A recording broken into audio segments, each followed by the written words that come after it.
Premier rendez-vous chez l'allergologue pour Salwa. L'arrivée des pollens ne l'a pas épargnée. Elle espère mettre fin rapidement à ses éternuements.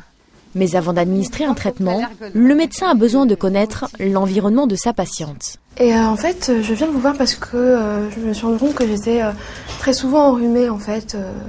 J'éternue au moindre coup de vent, moindre poussière et c'est assez gênant dans ma vie quotidienne. Pareil, quand je traverse des parcs avec des fleurs, des arbres, ça déclenche des éternuements en salve, quoi, ça s'arrête plus. Est-ce que vous avez des animaux à la maison? Non. D'accord, c'est très bien.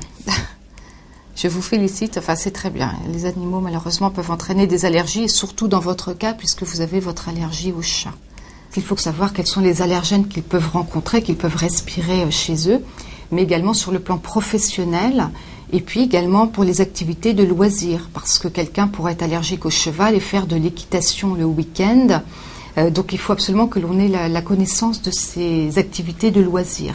Il faut surtout bien aérer la maison. C'est quelque chose de fondamental. Il faut aérer le matin et le soir. Après quelques conseils pratiques, le médecin s'intéresse de plus près au palais de Salwa. Est-ce que vous avez des allergies alimentaires avec les fruits d'été, par exemple, avec les pêches, les pommes, les cerises, les abricots? Non, pas du tout. La bouche qui pique un petit peu lorsque... Si, ça m'arrive quand je mange du kiwi ou de l'ananas, mais bon, c'est supportable. Vous n'avez pas eu besoin d'aller à l'hôpital pour de l'asthme, pour des crises aiguës? Si, j'ai déjà fait des crises d'asthme sévères qui m'ont amené à être hospitalisée.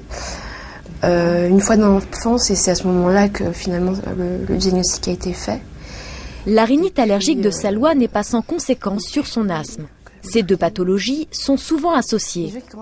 Leur prise en charge doit être commune. C'est très important de soigner le nez, de soigner la rhinite allergique, parce que malheureusement, si elle n'est pas soignée, ça peut être un facteur d'aggravation de l'asthme ou de mauvais contrôle de l'asthme.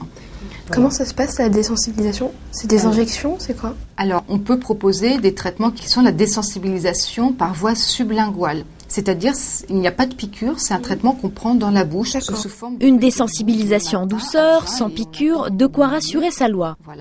Mais avant de préconiser ce traitement, le médecin doit identifier les allergènes en cause grâce à des tests cutanés.